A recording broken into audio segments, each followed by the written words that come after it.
The president just posted this evening, a couple of moments ago actually, on Truth Social, where he is talking up U.S. nuclear weapons in a new social media post. He said that because of other countries' nuclear testing, that he has, quote, instructed the Department of War to start testing our nuclear weapons on an equal basis. My source tonight is the former Deputy Director of National Intelligence, Beth Sanner. And Beth, I'm so glad that you're here because I want to just read this entire post from the president from a few moments ago, because I think there's a few things in it that aren't true. And I'm very curious for your thoughts on this, because he said at 9:04 p.m., as he's on the way in South Korea to go meet with Xi Jinping, that the United States has more nuclear weapons than any other country. He says this was accomplished, including a complete update and renovation of existing weapons during my first term in office. Because of the tremendous destructive power, I hated to do it but had no choice. Russia is second and China is a distant third, but will be even within 5 years. Because of other countries' testing programs, I've instructed the Department of War to start testing our nuclear weapons on an equal basis. And he says that process will begin immediately. First off, Beth, is what the president says in this post true? And secondly, what do you make of this announcement? Well, who has more warheads, nuclear weapons, Russia or the United States? Technically, Russia has a little bit more, but it also depends on how you count and what is an active warhead. And, it gets kind of complicated. And I think that basically the United States and Russia are at parity. If you can destroy the Earth, many, many times over, it really, we're talking about angels dancing on a head of a pin. And China being a distant third is true. But my big picture here on the nuclear testing is this is something that real hawks like Ambassador Bolton really pushed for in the first administration, and the president didn't do that. And I personally believe that it is a bad idea to go forward with US nuclear testing. And here's why. Um, sure that there are constraints on us. And there are people you can argue, you can have discussions about this. There are constraints by us not testing. But when the United States tests, you basically give carte blanche to everyone else. And the reason that we don't test is because we've tested more than pretty much everyone else. We did thousands, over 1,000 at least, tests during the Cold War. And we have computer simulations, and real experts say, like, we don't really need to do that. Do you know how many tests China has done? 50. We've done thousands, 50, or at least over 1,050. So when you say that we're going to test, you're now allowing China to test.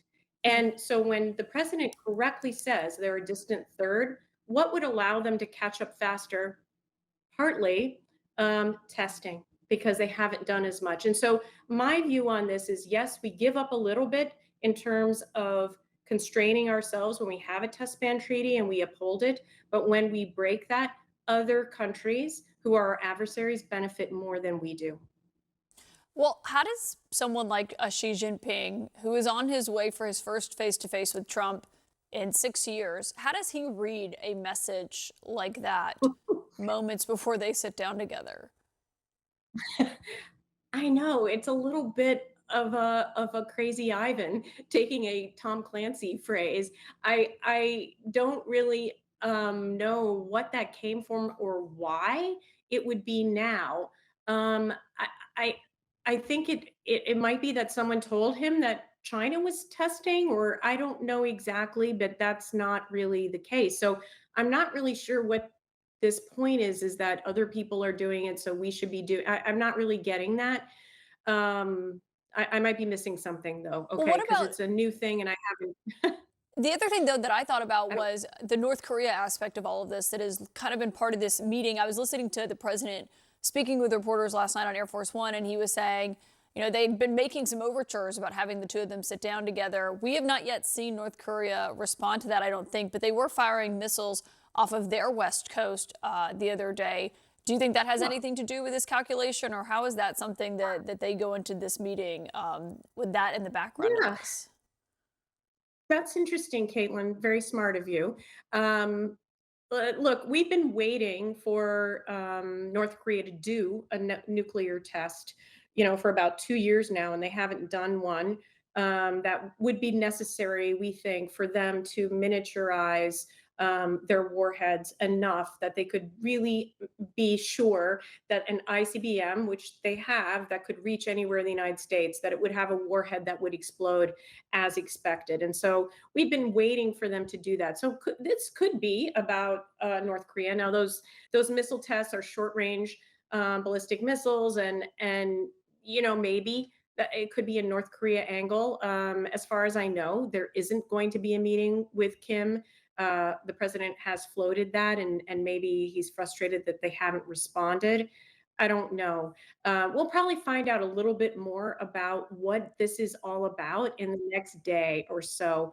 But it's interesting, and I don't know. I mean, I think that what President Xi would think about this is he's very unpredictable, and I'm having trouble having a stable relationship with President Trump. And I think that that is not a virtue at this point in our negotiations with them. I want to ask you about one other thing because it kind of came up, I'm just going to say randomly. Just before this meeting, the president basically said that he wanted to revive the idea of nuclear testing. He put this on Truth Social, and he said he ordered the military to, quote, start testing nuclear weapons on an equal basis, and he wants to that process to start immediately. And just for history here, folks, the U.S. has not detonated a nuclear bomb in more than 3 decades, and the president, of course, is saying that should change. It had to do with others. They seem to all be nuclear testing. We have more nuclear weapons than anybody. We don't do testing. We've halted it many years ago. But with others doing testing, I think it's appropriate that we do also. Who is he saying is doing testing? That's the great mystery. So China has not tested since the 90s. Russia has not tested since the 90s. He may be confusing this with the delivery vehicle tests, exotic weapons that Putin was showing off even earlier this week, but there was no nuclear detonation involved in that. The only country that has tested has been North Korea, and their last test was about 6 years ago. So I'm not quite sure where this rash of nuclear testing that he's discussing is coming from.